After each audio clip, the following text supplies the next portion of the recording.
You are now listening to Shotgun Sports, powered by Winchester.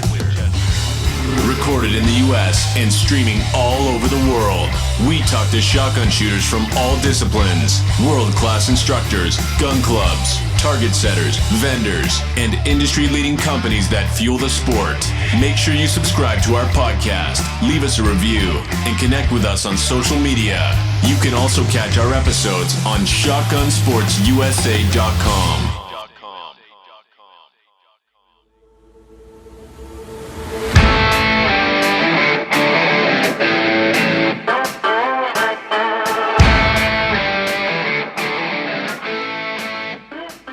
If you or your club are looking to purchase Promatic traps, make sure you get in touch with Rick Hemingway. He is the largest Promatic dealer in the country and can handle everything for you. Rick offers new and pre-owned units and exceptional service. He also has a huge rental fleet, so no job is too big or small. Rick is well known for setting championship-style targets and designing unbelievable courses, so make sure you ask him about his turnkey services for skeet, trap, and 5-stand. Contact Rick today at backwoodsquailclub.com or call 843-546-1466.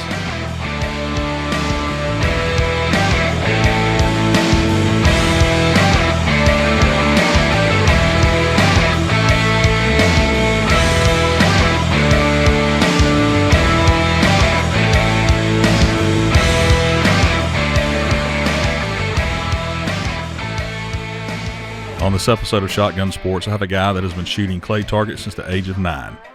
His love for the sport now has him working at Sandy Creek Sporting Grounds at Reynolds Lake Oconee as the chief instructor. He also travels the country shooting the Winchester Championship Tour, as well as every other big blast he has time for. Please welcome Jasper Copelan.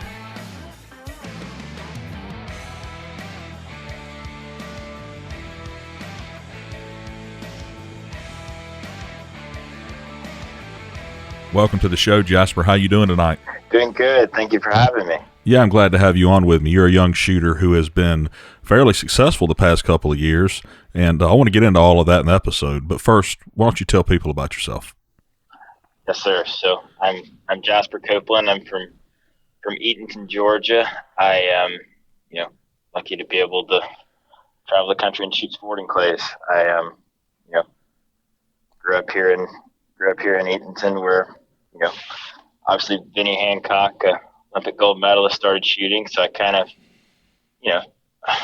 Yeah, Vincent Hancock left his mark there for sure. So it's probably like you have to look up to him, so to speak. Definitely. Definitely, for sure. For sure. For sure. Eatonton's out in the middle of nowhere from what I can remember. I've been through Eatonton before. Right, it is. So we're kind of right between Atlanta and Augusta in a way. Jasper, when did you start shooting? You had to have been shooting really young.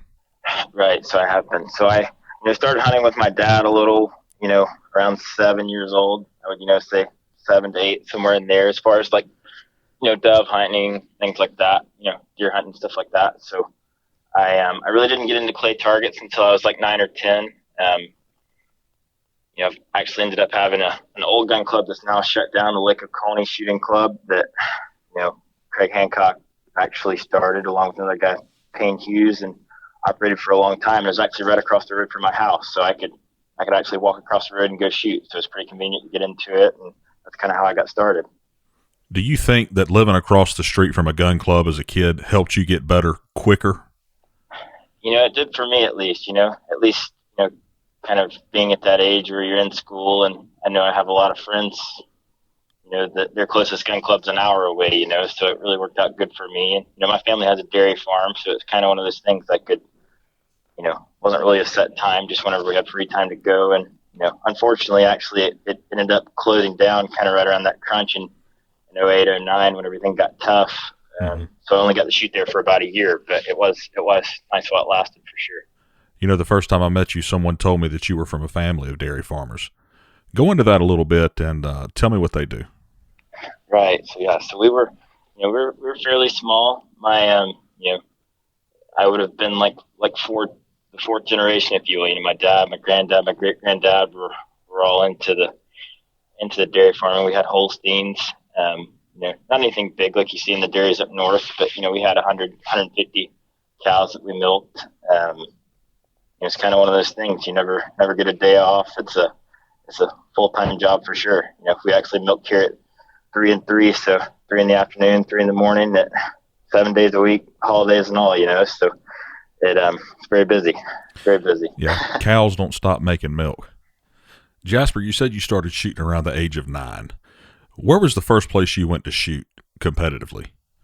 Right. So as far as practice and everything would have been there at the Lake Oconee Shooting Club.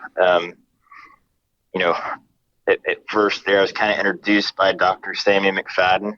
He was actually, with us having the dairy, he's a veterinarian. So he actually did all the work for my dad, and that's kind of how I got introduced to him. Just kind of a longtime family friend, and he ended up taking me with him to, I believe it would have been to the Lake Oconee Gun Club there in the beginning, and later on to Old Hudson. But yeah, I know he was with me when I shot my first registered shoot. Was actually at Cherokee Rose. That would have been in 2009, and it wasn't anything too serious there for the first 2 or 3 years. I would shoot a close local shoot, or I did shoot the state shoot, I think, for the first time in 2010.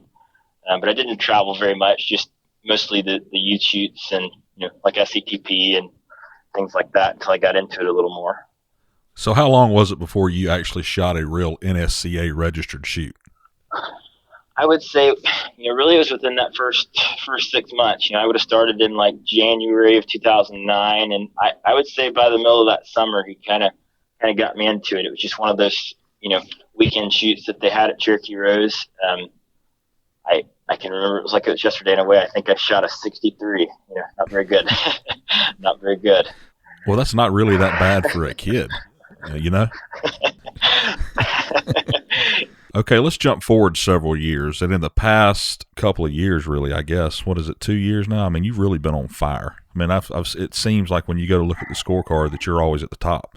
And I think that the first time I noticed that was in maybe San Antonio at the Nationals. I was like, wow, Jasper finished way at the top. Where'd you finish at that year in Nationals?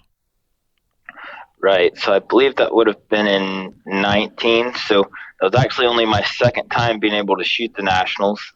I did ended up, I was tied for Master second with Braxton and lost in a shoot off there. So I think I ended up Master third. And it seems like every time you look at the scorecard, your name's always towards the top. So back then you shot a 391 automatic, and now you're shooting a Krieghoff Parkour. What has changed to make you shoot the way you're shooting now?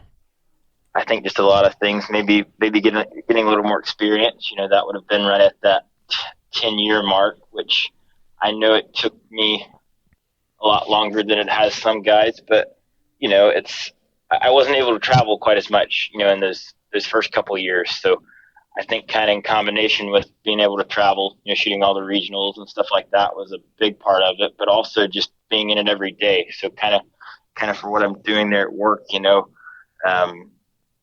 I might not necessarily have lessons every day, but almost every day, just being in the game every day. If I'm not giving lessons or shooting, I'm driving around traps or, at least thinking about it, if you will, whereas before being in school and, working on other stuff, I kind of is my life now.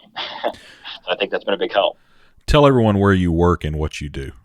Right. So I work for Reynolds Lake Oconee. We've got a sporting clays facility that we've just opened up here in 2017. So Reynolds in the past has been more known for their real estate, obviously around the lake, and then a big golf community. We have 6 golf courses, along with a lot of other amenities that you can do. We have a Ritz-Carlton that's on site, so kind of a big vacation area, if you will. But we actually did just add sporting here in 17, so very nice course in a way. I know some of you guys have heard of Justin Jones. Actually came in and set it up for Reynolds. And it's one of those things. It's not sporting clays like most everyone knows on here. More on the recreational side of we get a lot of shooters that have never touched a gun before. So I give lessons. Nothing in a way like some of these other guys really seriously, but a lot of people through the hotel or even members here that have lived here for 20 plus years have never really been into into shooting. So pretty much every day I'm giving lessons, on that side of the game, just kind of getting people into it, teaching them how to get started, if you will. Alongside of that, I set all the traps for us and, things like that. So kind of wear a lot of hats, as other guys. I think I remember you having Cody on here not too long ago to talk about, when you work at a club like this, you wear a lot of hats for sure. Do a lot of different things. Yeah, and Justin Jones has been around some pretty cool people, pretty interesting people, as far as showing them how to shoot. Right, he has. So, I mean, you told me that he helped Queen Elizabeth shoot a gun. Definitely. So, pretty cool guy for sure.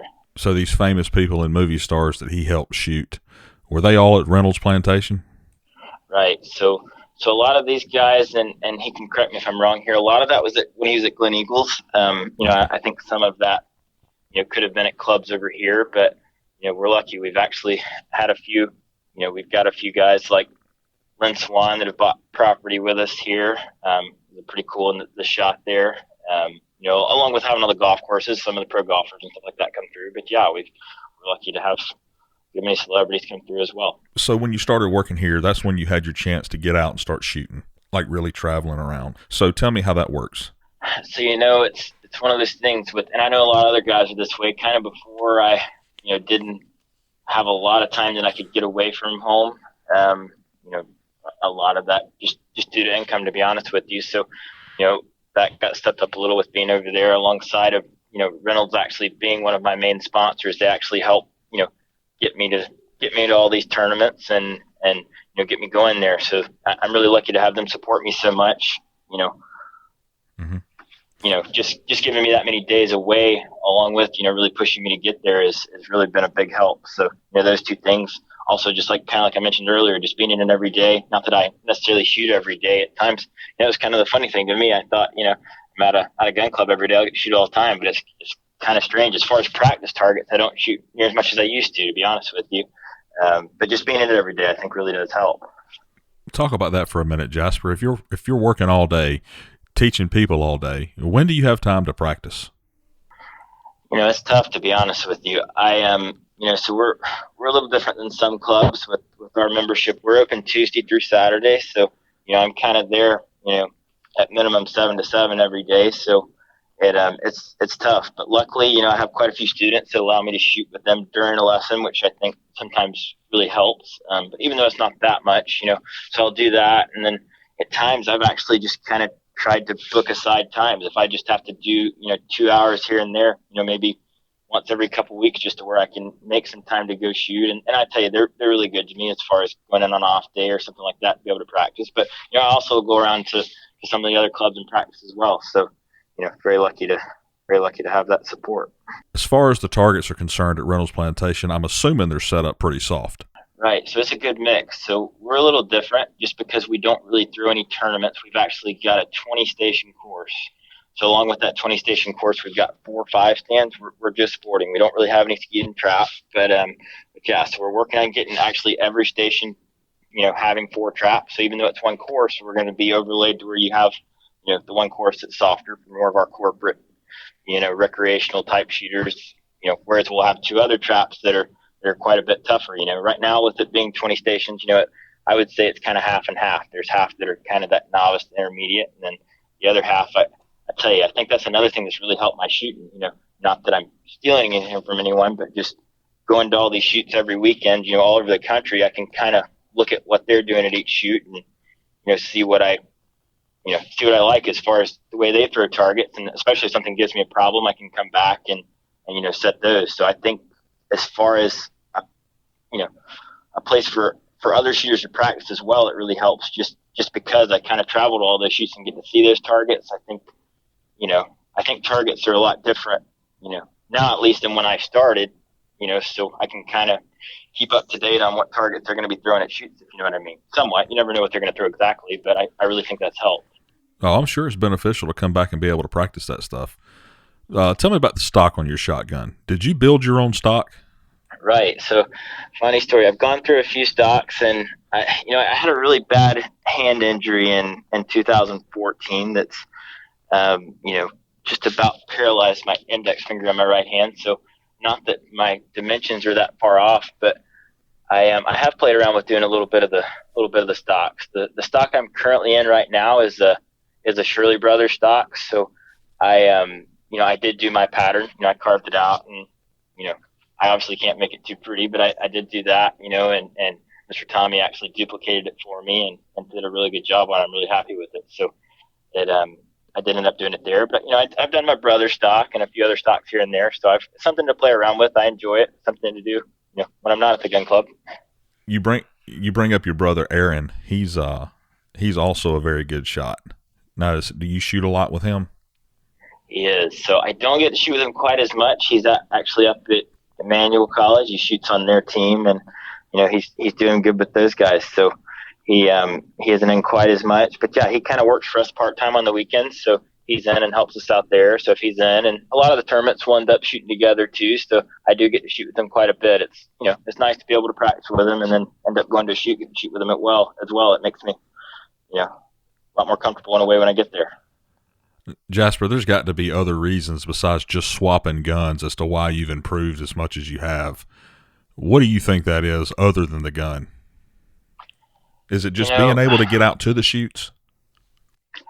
I'd say that's a lot of it. Another thing too, like I mentioned before, I had really good instruction from Mr. Sammy as a young kid, when I first started, as far as like basic stuff. But I think another thing too, I went about, aside of working with Mr. Sammy, I went about 10 years there before I ever took a lesson.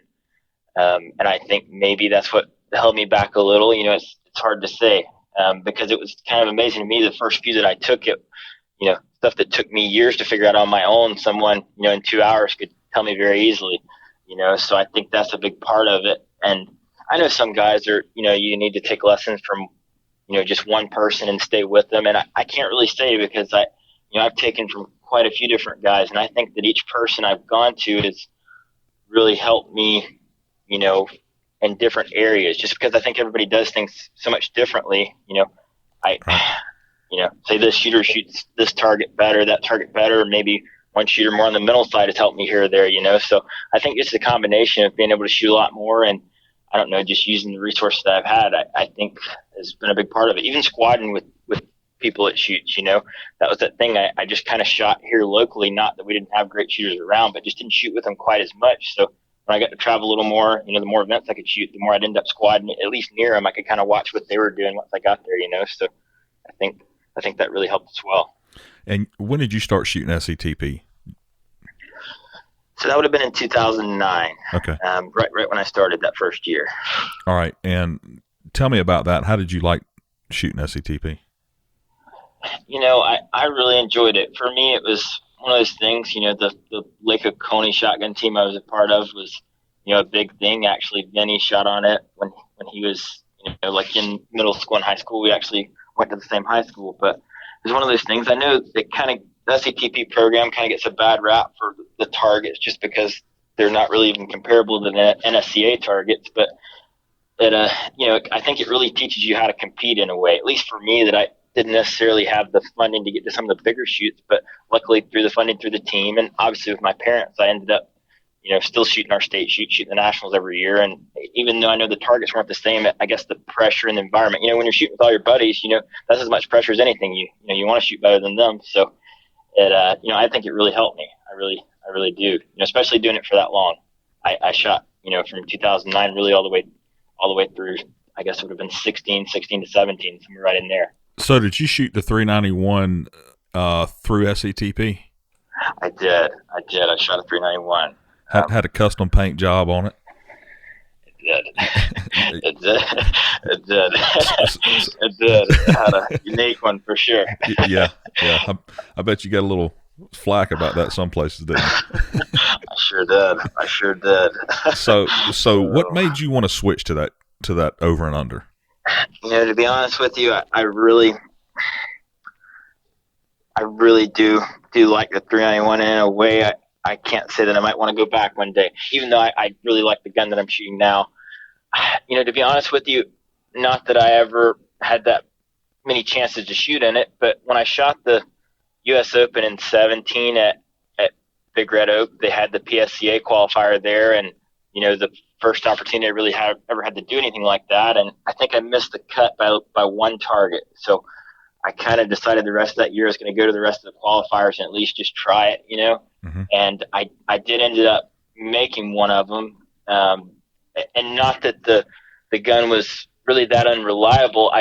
The way my hand is, I couldn't really, especially during the speed round, it was really hard for me to load fast, with my hand that way. So to be honest with you, that's the biggest reason why I swapped.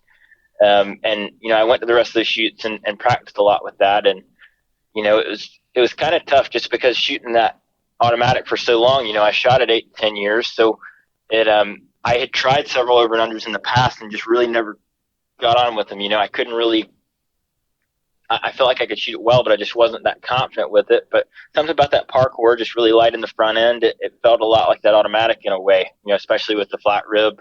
Mm-hmm. I don't know, it just kind of suited my style, if you will. Go into what happened to your hand.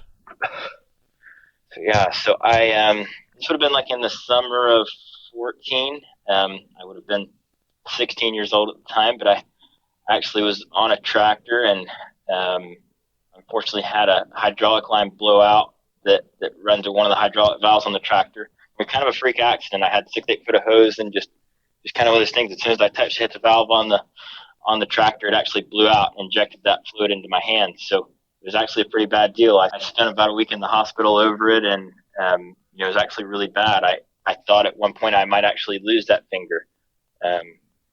Luckily that. So it shot. I'm sure the hydraulic fluid's hot. So it shot hot hydraulic fluid in your finger?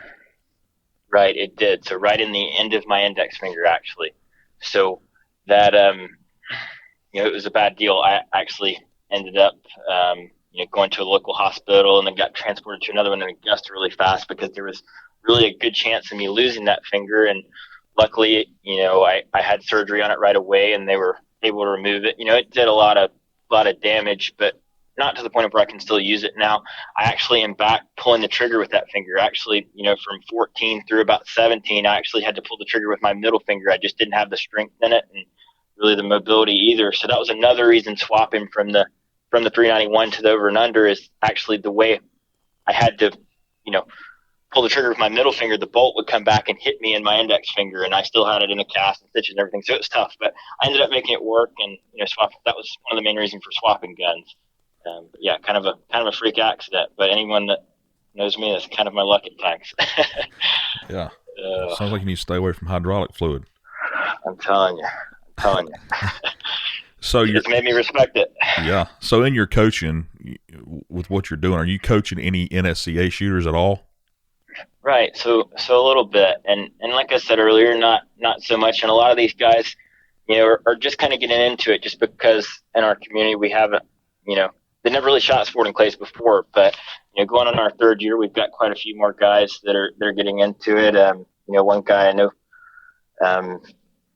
Not many guys have seen his name's John Paul Runyon. He's actually a doctor here that's local that has property here in Reynolds, and the guy's ate up with it. He shoots every day basically. So it's one of those things that really works out good for me with him living here, and he shoots at least once a week with me. So that's a good one. Several other guys out of Old Hudson, that shoot quite a bit as well. So I think it's really helped me in a way, just because I hadn't give that many lessons, until here recently in the last 2 or 3 years. I think it's really helped my shooting, just going out with them and watching the just seeing what to do, what not to do. That's right. Definitely. Yeah. Definitely. Go into some of your proudest moments in shooting. Right. So,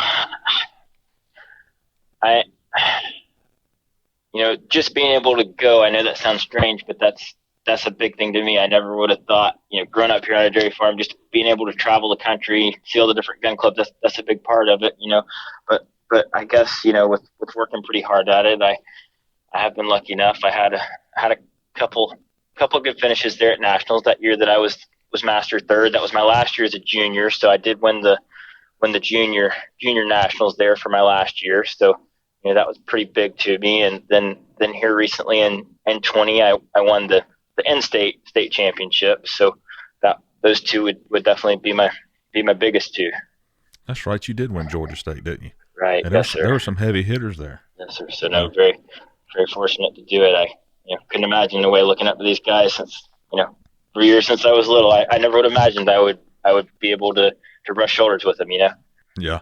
So what do you enjoy shooting most? Sporting, feed task? What do you like the most? You know, I like all of it. That was one of the things that I really liked in SCTP, that you got to shoot all disciplines, and it seemed like, you know, that's kind of where my scores ended up best when you combined all the events. That's why I really like some of the all-around events, you know, that some clubs are talking about doing.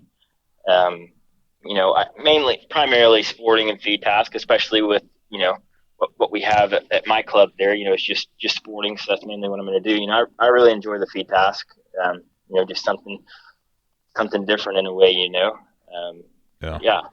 You just HOA'd the East Coast Championship feed task as well, didn't you? Right. So I did. Lucky to. I really, you know, I've shot that shoot the last couple of years, and know Braxton's a good buddy of mine, and I always enjoy his targets. And Mr. Rick, that's one there. You know, I haven't seen that many targets from Braxton, but to be honest with you, I really enjoyed him. I know it always seems that way when you shoot the targets while you like them, but I tell you, he really did a good job. I know Mr. Rick did the main the first day, and then Braxton did the main the second day along with the feed task, and I really enjoyed it. Just that shoot as a whole, the whole environment of it, I really enjoy it. I'll definitely be back. That brings up an interesting topic with Braxton and Rick setting separate courses. Go into the differences in the way they set targets. I really enjoy Mr. Rick's targets. I like them both. And, you know, for me, the coolest thing with Mr. Rick is, you know, it's not normally a distance thing or a speed thing. He just really tricks you with angles, just stuff you don't normally see. A lot of times true pairs, you could shoot one way or the other, you know. Can kind of make you uncomfortable at times just on the angle of stuff, you know.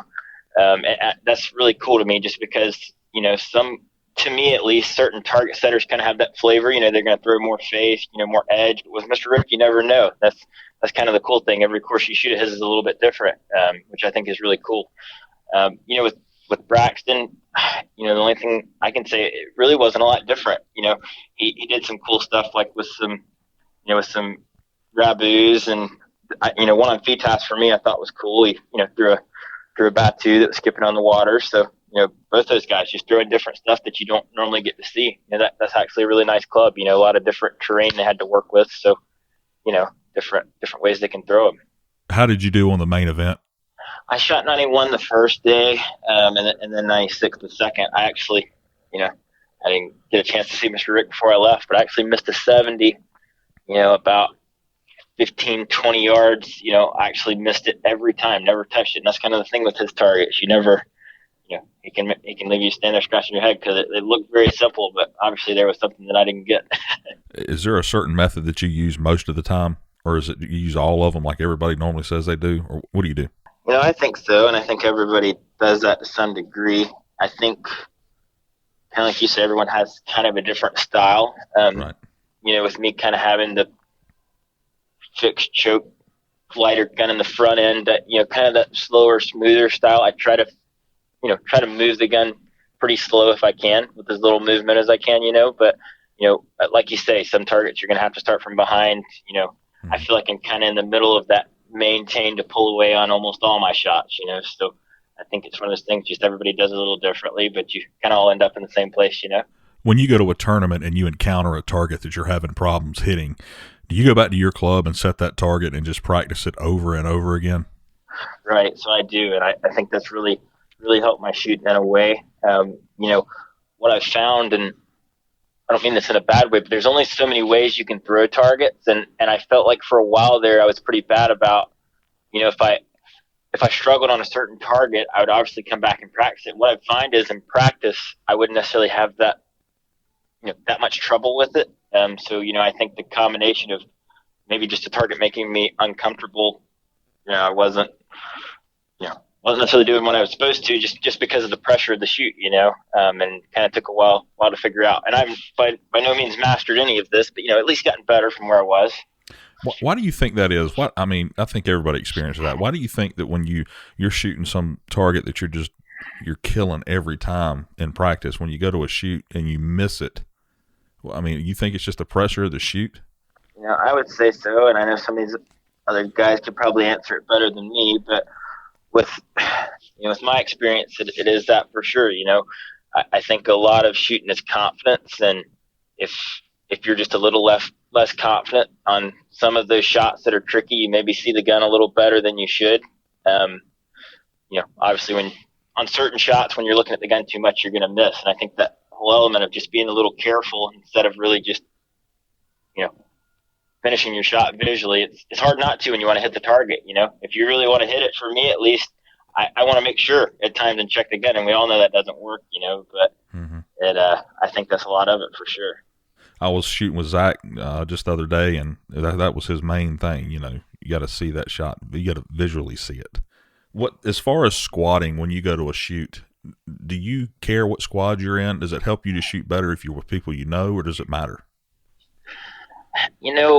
A lot of the traveling in the past year I've done by myself, so I have squatted by myself. But, that is one thing I've found. I can't say that really bothers me one way or another. At times I think it's nice just to meet new people and, do just random squadding. A lot of my shooting is random squadding, but, my parents and my brother don't get to travel quite as much. So if we're shooting, like, say, the Seminole Cup or the state shoot or something like that, almost always will squad with my brother, anything that's local.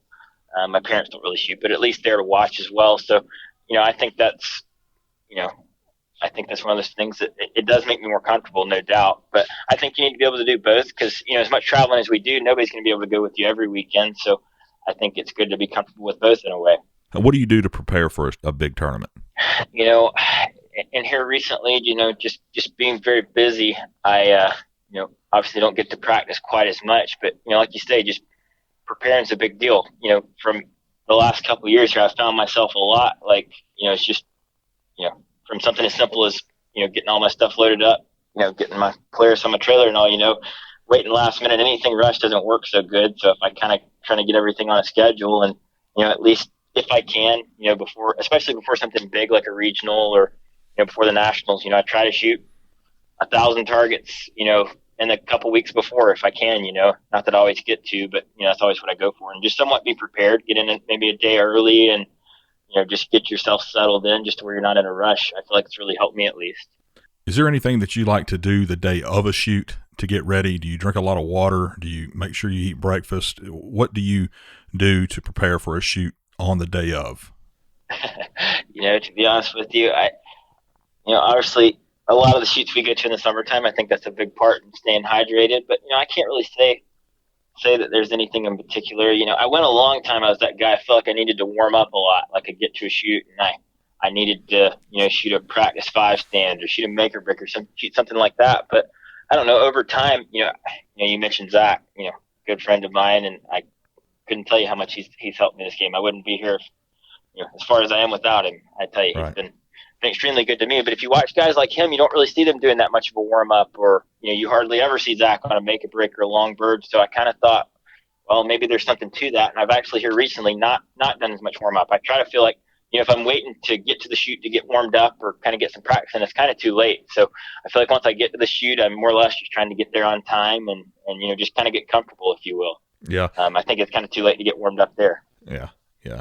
I hate to go shoot one of the warm-ups because I feel like I waste all my good shots on the warm-up. There you go. Use up all your hits. I know the feeling. So what kind of shells are you shooting, Jasper? I pretty much shoot the super handicaps. I like the Winchester. I actually, have been shooting them all along. Even when I started, maybe it was one of those things, shooting automatic when I was so young, I could shoot the little bit bigger shell with very little recoil. So I think that's really helped my shooting in a way too. Shooting the same shell for 10 plus years has really helped. Obviously I'll shoot the light handicaps and P-Task where I have to shoot 1 ounce, but primarily those super handicaps and 7.5 and 8. That's a go-to shell for a lot of people. I shoot them. Not that means anything. It's the shell that Zach shoots. There's a lot of people. Cameron Hicks, he's shooting the 1250s. I mean, everybody that seemed to gravitate towards those 1250s for some reason, and it's because they're a good shell. That's why they call them the American legend, Winchester. That's it. Definitely. The heat. Burn that heat. Man, I'm telling you, the breaks with those versus a lot of other shells are just way better. Oh, it is. There's no comparison. And to be honest with you, I've tried some of the other shells, and to be honest with you, I can't get away from them. It's one of those mental things. When you get in your mind that you got the best, it's hard to trust anything else, if you will. Yeah, yeah. So that's where my confidence is at, for sure. Yeah, for sure. That's what a lot of people say. So you practice with the same shells you shoot with in tournaments.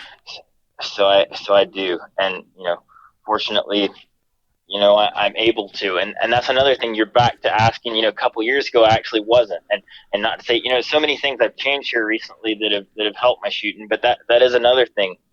Just being able to practice with that same shell, mainly just for finances, being able to here now. But if you can find them now, but yeah, I definitely try to. I think that really helps for sure. Staying consistent. All right, so let me ask you this question. We'll back up a little bit about SCTP. What kind of advice would you give people that are in the SCTP right now and wanting to go into the NSCA and shoot well? Do a good bit of both, at least, and not to say that I'm perfect, but I did a fair amount of both there, right from the beginning. I think sometimes, I've seen with some of these shooters around, we'll just kind of stick with SCTP, and you kind of see them when they end up graduating and kind of, then venture into the NSCA. The target's really tough. So compared to the SCTP targets, at least, you kind of get frustrated, and a lot of the times you won't really see them as much. So I think kind of getting introduced to those little bit tougher targets early on, just so you don't get discouraged, because it's one of those things that I know it seems discouraging, but if you're in E class and you're shooting 65, 75, it doesn't sound the best, but if you look at all the scores in E class, that's about where they're going to be at most shoots. So you got to start somewhere, and don't get discouraged with a little bit tougher targets. I think it's really good to do both. Yeah, you can't get discouraged. That's for sure. I think we've all been there. Definitely. I think I'm still there sometimes. Me too. Yeah, come on. So there seems to be a good bit of changes that you've made over the past couple of years to better your shooting. What was the one thing that you have changed that really stuck out or really made a difference in your mind? Was it the new gun stock? Was it shooting the same shells during practice? Was it traveling around to all the shoots in the country? What exactly was it that set this off? I guess just giving it that little bit of extra effort, if you will. Not that I always really cared about shooting, just, I guess, and I don't know how other guys feel. I don't know how other guys feel about this, but for me, at least, I shot for so long, and I'm not going to say I was getting discouraged, but, I shot for about 8, with, not to say that I've won much, but at least the state championship this year, that was the 11th time that I've shot the state shoot. And I can think of a lot of years going home really frustrated. So I guess when I finally, at the nationals that year before, that kind of gave me that little bit extra push to where I finally kind of jumped up there, at least in master. Kind of all these guys that I looked up to my whole life, I felt like, these are the pros. I never catch these guys, and not that I'm anywhere close to doing it now, but at least, from time to time I can jump up there somewhere close. And that just gave me a little bit more push, to get better. If I feel like I'm that close, if I always used being busy as an excuse, because, like we talked about earlier, being on a dairy farm or, whatever I was doing at the time, now with being at the gun club full time, I feel like I live there, not getting to shoot as much, just to make myself, even if, luckily, I've got a great family that really supports me, and it doesn't matter. I can tell you, I spent a lot of nights at Old Hudson, 10, 12 o'clock at night, just shooting skeet targets, whatever it took, just to feel like where I was comfortable. Giving that little bit of extra effort, which I know not everybody has the time for, but I think if you really want something, you kind of make the time. Whereas before, I kind of just use an excuse to say I didn't have enough time. Just work a little harder at it. I'd say that'd be the biggest thing. Yeah, you got to want it. Definitely. You have to want to win, and a lot of people do it just for fun. But if you want to be competitive, I think you just have to want it. Where are you going next? You say you travel everywhere. What all the shoots you going to? Right, and I'm lucky as of right now, at least. Able to go to most all of them. I think I'm going to be out in Phoenix for that first regional. I'm really looking forward to it. I'm thinking that'll be the next one I'll be at. Yeah, so you're going to shoot the whole Winchester Championship Tour, all of them, all the regionals and U.S. Open and Nationals. Right, I will. That's the plan. So what's your goal? What's your main goal in shooting? That's a good question, and to be honest with you, I was actually on the phone with Mike Long a couple of days ago, and he actually asked me that same question. It kind of, has changed a lot over the years because, like we talked about, I'm still pretty young, I feel like. And when I graduated high school, I had no other intention of ever leaving home. I felt like I would be, my dad was kind of my hero in my eyes, and I felt like I wanted to be a dairy farmer. That's what I was here to do. But, just luckily getting this opportunity into shooting, I'd like to take it as far as I can. I can, looking up to guys like Mike and even say Zach Beretta's down at Far City or John Kent, those guys being able to run shoots and set targets, to me, I really am fortunate to be able to do some of both. I think it's really cool how someone like that, runs that gun club in Savannah, and like you said, he can shoot with anyone. He doesn't get a lot of time to leave, kind of like Mike or some of those other guys. So I think it's cool to do that side of it. Right now I'm very fortunate to be able to travel a lot and do all these shoots. So just see how far I can take it. I'm sure winning one of those big ones, like the U.S. Open or Nationals or something like that, and then making Team USA is probably on your list as well. Yeah, that would always be the goal. Yeah, you're on the right path, that's for sure. So, who are your sponsors, Jasper?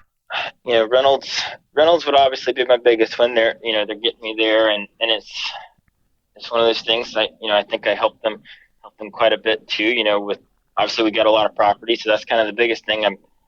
We've got property actually at our gun club here now. You could be right there on site and have access to it. But definitely Reynolds would be my biggest one. Obviously Mr. Jim with Promatic, I can't thank him enough. He's been great. Been great. He's really taken care of me. Mm-hmm. Marlette Fine Arms, Ernest Marlette in Winston-Salem, North Carolina, has been a big help. Shirley Brothers, and here recently actually Tyler Smith and Chip Welsh with Two Birds Gun Oil have really helped me out as well. So all those guys have really pushed me to keep going. Cool. All right. What are do you ever have plans to go back into dairy farming, carry on the family business, or is that something you're going to leave that up to your brother, or what you going to do there?